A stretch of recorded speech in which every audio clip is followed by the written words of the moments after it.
Hello, ഇന്ന് നമ്മളെ കാന്താരി എന്ന ഈ കാന്താരി മുളകിനെ പറിക്കാൻ വേണ്ടി പോവാണ് കേട്ടോ.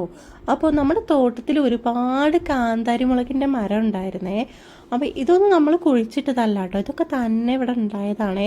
അതിലൊരുപാട് കാന്താരി ഉണ്ട്, ഒരുപാട് നിലത്ത് വീണ് പോവാറുണ്ട്.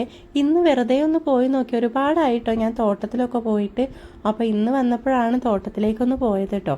അപ്പോൾ എത്രയാ കാന്താരി ഉണ്ടായിരുന്നത് എന്നറിയോ? അപ്പോൾ ഈ കാന്താരി മുളകിന് ഒരുപാട് ഗുണങ്ങളുണ്ട് കേട്ടോ. നമ്മുടെ ഹൃദയാരോഗ്യത്തെ മെച്ചപ്പെടുത്താനും രക്തസമ്മർദ്ദം കുറയ്ക്കാനും ഒക്കെ ഈ ഒരു കാന്താരി മുളകിന് പറ്റും. പിന്നെ കൊളസ്ട്രോൾ നിയന്ത്രിക്കാൻ പറ്റും, രക്തത്തിലെ പഞ്ചസാരയുടെ അളവ് നിയന്ത്രിക്കാനും ഒക്കെ ഈ കാന്താരി മുളക് പറ്റും കേട്ടോ. അപ്പോൾ കാന്താരി മുളക് ചെറുതാണെങ്കിലും ഇതിൻ്റെ ഗുണങ്ങൾ വളരെ വലുതാണ് കേട്ടോ.